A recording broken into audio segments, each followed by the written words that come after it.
Hi guys, మీరంతా ఎలా ఉన్నారు? ఈ ధారావిలు ఉంది కదా, ఇది ఆసియాలోనే అతిపెద్ద మురికివాడల్లో ఒకటిగా ఉండేది. ఒకప్పుడు అలా ఉండేది, ఇప్పుడు కాదు. కానీ ఇప్పటికీ ఇది భారతదేశంలో కూడా అతిపెద్ద మురికివాడల్లో ఒకటి. ముంబైలోని ధారావిలో ఇలాంటి కథలు ఎన్నో ఉన్నాయి. చూడండి, ఒక చిన్న ప్రాంతంలో 10 లక్షల కంటే ఎక్కువ మంది నివసిస్తున్నప్పుడు అక్కడ ఎన్ని కథలు ఉంటాయో ఊహించండి.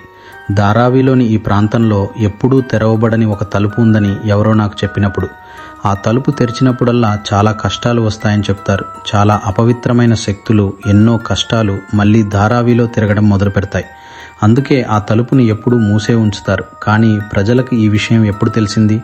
తెలిసిన తర్వాత కూడా ఈ ప్రమాదం ఎవరికి జరిగింది? ఈ కథ దాని గురించే. ధారావిలో ఈ ప్రదేశం ఎక్కడ ఉందో నేను మీకు చెప్పలేను. స్పష్టమైన కారణాల వల్ల నాపై కేసులు నమోదు కావచ్చు. నేను అలాంటిదేమైనా చెబితే ఏ ప్రదేశానికి నేను చెడ్డ పేరు తీసుకురావాలనుకోవడం లేదు, అందుకే చెప్పాలనుకోవడం లేదు. శంకర్ అనే ఒక వ్యక్తి ఉన్నాడు. అతను పొరపాటున లేదా ఏ కారణం చేతనైనా ఈ తలుపు తెరిచినప్పుడు ఈ కథ మొత్తం ఆ వ్యక్తికి జరిగింది. ఆ తర్వాత ఒక పూర్తి హారర్ స్టోరీ క్రియేట్ అయింది. ఈరోజు మనం దాని గురించే మాట్లాడుకోబోతున్నాం. ఈరోజు ఈ వీడియో మొత్తం దాని గురించే ఉండబోతోంది. కానీ ఈ వీడియోలు ప్రారంభించే ముందు ఇలాంటి హారర్, మిస్టీరియస్ మరియు హిస్టారికల్ వీడియోలను చూడటానికి ఈ ఛానల్ని సబ్స్క్రైబ్ చేసుకోండి. అండ్ ఆల్సో గైస్, మీరు చేయగలిగితే ఇంకొక సహాయం, లైక్ లేదా డిస్లైక్ బటన్ మీద కొంచెం దయ చూపించండి. మీకు వీడియో నచ్చుతుందో లేదో నాకు తెలియచేయండి. ఈ వీడియోని లైక్ చేయండి, నాకు చాలా సంతోషంగా ఉంటుంది. మీరు కామెంట్ చేస్తే నేను దానికి కూడా రిప్లై ఇస్తాను. So please do it. ఇప్పుడు ఈ కథ మొదలవుతుంది. శంకర్ ధారావిలో దాదాపు 20 ఏళ్లుగా ఉంటున్నాడు. అతను తన సగం కంటే ఎక్కువ జీవితాన్ని ధారావిలోనే గడిపాడు. అవనితో అతని వివాహం ధారావిలోనే జరిగింది. అతని చిన్న పాప కూడా ధారావిలోనే పుట్టింది. అతని జీవితం చాలా సాధారణంగా ఉండేది. అతను ఒక ఫ్యాక్టరీ కార్మికుడు. ఫ్యాక్టరీకి వెళ్లి పనిచేసేవాడు. అతని పని సింపుల్ గా ఉండేది. ఉదయం ఫ్యాక్టరీకి వెళ్లడం, సాయంత్రం తిరిగి తన ఇంటికి రావడం. కానీ ఈ శంకర్ ఉన్నాడు కదా, అతను చాలా క్యూరియస్ రకం మనిషి. ప్రతిదాని లోతుల్లోకి వెళ్లడం శంకర్ కు చాలా ఇష్టం. ఇన్ షార్ట్, అతను చాలా క్యూరియస్ పర్సన్. ధారావి లాంటి అత్యంత రద్దీ ప్రాంతంలో నివసిస్తున్నప్పటికీ జీవనోపాధి పొందడానికి అతనికి వేరే ఆప్షన్ లేదు. కాబట్టి ఇదే అతని పని మరియు తన జీవితం కాస్తో కూస్తో గడిచిపోతున్నందుకు అతను నిజంగా చాలా సంతోషంగా ఉన్నాడు. ఒకసారి ఏం జరిగిందంటే, అతను తన పనులన్నీ ముగించుకున్న తర్వాత ఫ్యాక్టరీకి వెళుతున్నాడు. అక్కడ అతను మొత్తం వస్తువులను అప్పగించాల్సి ఉంది. తన రోజువారీ కూలీ తీసుకోవడానికి వెళుతున్నాడు. అప్పటికే అక్కడ చాలా మంది ఇతర కార్మికులు ఉన్నారు. కూలీ తీసుకునేటప్పుడు అతను తన కోవర్కర్స్ తో మాట్లాడాడు. అందరూ నవ్వుతూ ఆడుకుంటూ అక్కడి నుండి బయలుదేరారు. అందరూ వెళ్ళిపోయారు. అప్పుడు వస్తూ శంకర్ చూపు ఒక ఇంటి మీద పడింది. ఆ ఇంటి తలుపు లాక్ చేయబడి ఉంది. ఆ తలుపు చాలా తుప్పు పట్టి పాతదిగా ఉంది. ఆ తలుపును చూసిన తర్వాత శంకర్ చాలా ఆలోచనలో పడ్డాడు. నేను ప్రతిరోజు ఈ తలుపును చూస్తున్నాను, కానీ ఈ తలుపు లోపల ఏముందో ఎప్పుడూ తెలియలేదు. లేదా ఈ తలుపు ఎందుకు లాక్ చేయబడి ఉంది? అదే సమయంలో ఆ మూసి ఉన్న ఇంటి దగ్గర నివసించే ఒక వర్కర్ను ఆ ఇంటి గురించి ఇక్కడ ఏం జరిగింది అని అడిగాడు. ఆ వర్కర్ ఇలా అన్నాడు, అరే శంకర్, నువ్వు ఇక్కడికి ఇన్ని రోజుల నుండి వస్తున్నావు. నీకు ఈ ఇంటి గురించి తెలీదా? ఈ ఇంటి తలుపు ఎప్పుడూ మూసే ఉంటుందని చెప్తారు. దీన్ని ఎప్పుడూ తెరవకూడదు. కానీ ఈ ఇల్లు చాలా భిన్నమైనది, యూనిక్గా ఉంటుంది. ఈ ఇంటి లోపల చాలా ఆభరణాలు, నగలు, బంగారం, డబ్బు ఉన్నాయని చెప్తారు. ఫర్నిచర్ కూడా అలాగే ఉంచబడింది. వాటిని అమ్మి ఒక మనిషి తన జీవితకాలం సరిపడా సంపాదించగలడు. కానీ అయినా కూడా ఈ ఇంటిని తెరవకూడదని చెప్తారు. అప్పుడు శంకర్ అన్నాడు, అలా అయితే ఖచ్చితంగా లోపలికి వెళ్లాల్సిందే. ఎవరైనా వచ్చి ఇక్కడి నుంచి దొంగతనం చేసి వెళ్ళగలరు కదా?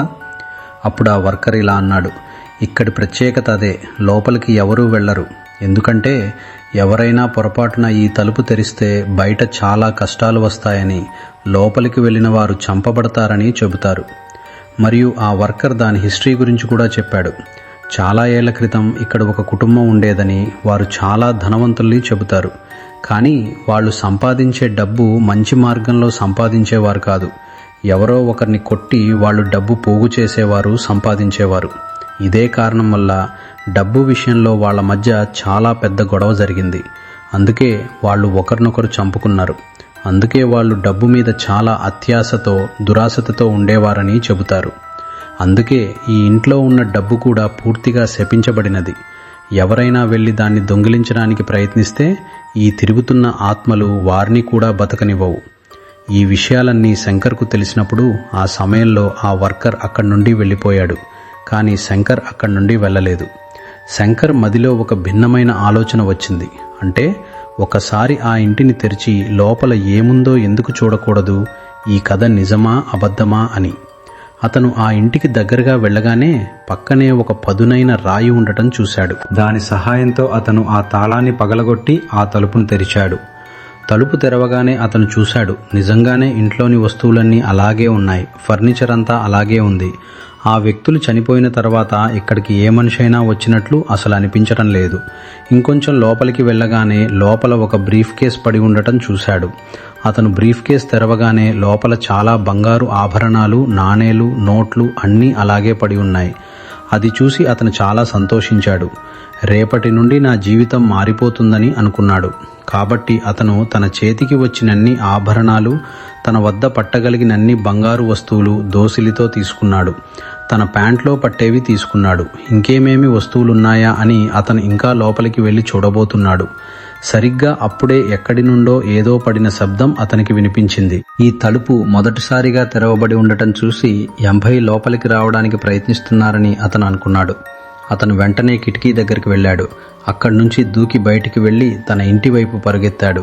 అతను ఇంటి దగ్గరికి వెళ్ళి లోపలికి ప్రవేశించగానే లోపల తన భార్య అవని మరియు అతని చిన్న పాప నిద్రపోతున్నారు. ఎవరికీ తెలియకముందే అతను త్వరగా బీరువా తలుపు తెరిచి బట్టల కుప్పల మధ్య ఆ బంగారు ఆభరణాలను దాచేశాడు. శంకర్ నిద్రపోవడానికి సిద్ధమవుతుండగా అతనికి ఒక విషయం గుర్తొచ్చింది. అతను ఏ ఇంటి నుంచి దొంగిలించి వచ్చాడో ఆ తలుపును మూసివేయలేదు, దాన్ని తెరిచే ఉంచాడు. కానీ అతనికి ఇలా కూడా అనిపించింది, నేనిప్పుడు లేచి వెళితే ఖచ్చితంగా ఈసారి ఎవరైనా నాకు ఎదురవుతారు మరియు నన్ను పట్టుకుంటారు అని. కాబట్టి నేను వెళ్ళకపోవడమే మంచిది, ఏమైతే అదవుతుందిలే అని అనుకున్నాడు. అతను నిద్రపోయాడు. అప్పుడు రాత్రి సుమారు 12 నుంచి 12 గంటల 30 నిమిషాలు అవుతోంది. అతనికి అకస్మాత్తుగా తన ఛాతీపై కొంచెం బరువుగా అనిపించింది. ఎవరో తన మీద వచ్చి కూర్చున్నట్లు అతనికి అనిపించింది. కళ్ళు తెరవగానే ఉంది. కళ్ళు తెరవగానే అతనికి అంతా మసకగా అనిపించింది. మరియు అక్కడ ఎవరో కూర్చుని ఉన్నారని అతను నిజంగానే చూశాడు. అతని ఛాతీ మీద ఎవరో ఒక మనిషి కూర్చుని ఉన్నాడు. అది చాలా విచిత్రమైన దృశ్యం. అతను ఇటు అటు చూడటానికి ప్రయత్నిస్తున్నాడు. అప్పుడే బీరువా దగ్గర కూడా కొంతమంది నిలబడి ఉన్నట్లు అతను చూశాడు. ఒకరి కడుపు కోసి ఉంది, ఒకరి తలపై బుల్లెట్ తగిలి ఉంది, ఒకరి ఛాతీపై బుల్లెట్ తగిలి ఉంది. ఇదంతా చూసిన తర్వాత అతను ఒక్కసారిగా షాక్ అయ్యాడు. ఇదంతా చూసి అతను తీవ్ర దిగ్భ్రాంతికి గురయ్యాడు. శంకర్ ఏదైనా మాట్లాడటానికి ప్రయత్నిస్తుండగా తన పెదవులు కుట్టబడి ఉన్నాయని అతనికి అర్థమైంది. అతను అరవలేకపోయాడు కూడా. ఇప్పుడు అతని ఛాతీ మీద కూర్చున్న వ్యక్తి కూడా లేచి ఆ బీరువా వైపు వెళ్ళాడు. శంకర్ ఏమీ చేయలేకపోతున్నాడు. మరియు ఆ మనుషులు ఇప్పుడు వెనక్కి తిరిగి శంకర్ వైపు చూసి ఇలా అన్నారు, నువ్వు తీసుకొచ్చిన ఈ వస్తువులు మావి, వీటిని మేము తీసుకువెళ్తున్నాము, ఇది మాకు కావాలి అని. ఆ తర్వాత ఇదంతా చెప్పిన తర్వాత వాళ్ళు ఒక్కసారిగా శంకర్కు దగ్గరగా వచ్చారు. అదే సమయంలో శంకర్ కళ్ళు తెరుచుకున్నాయి మరియు ఇదంతా కేవలం ఒక పీడకల అని, ఇంకేమీ కాదని అతను గ్రహించాడు. మరుసటి రోజు ఉదయం శంకర్ నిద్రలేచి చూసేసరికి తన ఇంటి బయట నుండి ఎవరో గొడవ పడుతున్నట్లుగా శబ్దాలు వస్తున్నాయి. అతను ఇంటి నుండి బయటకు వెళ్ళగానే అక్కడ తన భార్య అవని మరియు ఇరుగు పొరుగు వారు నైబర్స్ గొడవ పడుతుండడం చూశాడు. అతను వెళ్ళి అవనిని అడిగాడు, అవని, ఇదంతా ఏం జరుగుతోంది? నువ్వెందుకు ఇదంతా చేస్తున్నావు? అప్పుడు అవని ఇలా అంది, నీ మాటలు వినిపిస్తున్నాయని ఈ ఇరుగు పొరుగు వారు చెబుతున్నారు. నిన్న రాత్రి నువ్వు చాలా గట్టిగా అరుస్తున్నావుట, కానీ నేను నీ పక్కనే పడుకున్నాను. నేనైతే అలాంటిది ఏమీ వినలేదు. ఆ తర్వాత శంకర్కు నెమ్మదిగా అన్ని విషయాలు గుర్తుకు రావడం ప్రారంభమైంది. అవును, అలాంటిదేదో జరిగింది. నేను అరవలేకపోతున్నానని నాకు అనిపించింది. నేను అరవాలనుకున్నాను కానీ నేను అరవలేకపోయాను. అప్పుడే అక్కడి నుంచి పరిగెత్తుకుంటూ వస్తున్న తన కోవర్కర్ని చూశాడు. బాయ్, అసలు ఏం జరుగుతోంది అని శంకర్ అడిగాడు. అప్పుడు ఆ కోవర్కర్ ఇలా అన్నాడు, బై, మన ఫ్యాక్టరీ బయట ఎప్పుడూ మూసి ఉండే ఇల్లు ఉంది కదా, అక్కడ ఎవరో స్పృహ తప్పి పడి ఉన్నారట. పద మన ఫ్యాక్టరీ దగ్గరే కదా జరిగింది, నువ్వు కూడా రా. అప్పుడు శంకర్ కూడా పరిగెత్తుకుంటూ వెళ్ళాడు. చూడగానే అక్కడ జనం గుమిగూడి ఉన్నారు మరియు లోపల స్పృహ తప్పి పడి ఉన్న వ్యక్తిని లేపి అంబులెన్స్లో తీసుకువెళ్తున్నారు. అప్పుడు శంకర్ చూశాడు, ఈ తలుపు కూడా ఇప్పుడు తెరిచే ఉంది. నిన్న రాత్రి నేను ఇక్కడికి వచ్చి ఎలా దొంగతనం చేశానో అతనికంతా గుర్తుకు రావడం మొదలైంది. నేను బంగారాన్ని అంతా నా ఇంటికి తీసుకెళ్లాను. ఆ తర్వాత నేను తలుపు కూడా మూసివేయలేదు. బహుశా నా వెనుకత నుండి ఈ వ్యక్తి దొంగతనం చేయటానికి లోపలికి వచ్చి ఉండొచ్చు మరియు అతనికి లోపల ఏమీ దొరికి ఉండకపోవచ్చు. ఆ సమయంలో అతను ఇంటి లోపల కొంచెం తీరిగ్గా చూడటానికి వెళ్ళినప్పుడు ఇంటి ఆ వైపున ఒక గోడ ఉంది మరియు దాని వెనుక నుండి ఎవరో శంకర్ను తీక్షణంగా చూస్తున్నారు మరియు అతను ప్రాణాలతో లేడు మరియు ఆ ముఖం రాత్రి తన ఛాతీ మీద కూర్చున్నవాడిదే అని అతనికి బాగా తెలుసు. నేను ఇక్కడి నుంచి ఏ వస్తువులు తీసుకువచ్చానో వాటిని తిరిగి ఇచ్చేయాలని శంకర్ ఈ విషయాన్ని బాగా అర్థం చేసుకున్నాడు. అతను ఇప్పుడు తన ఇంటికి వెళ్ళాడు. అతను బీరువా తెరిచి బట్టల కింద అన్నీ చెక్ చేయడం మొదలుపెట్టాడు.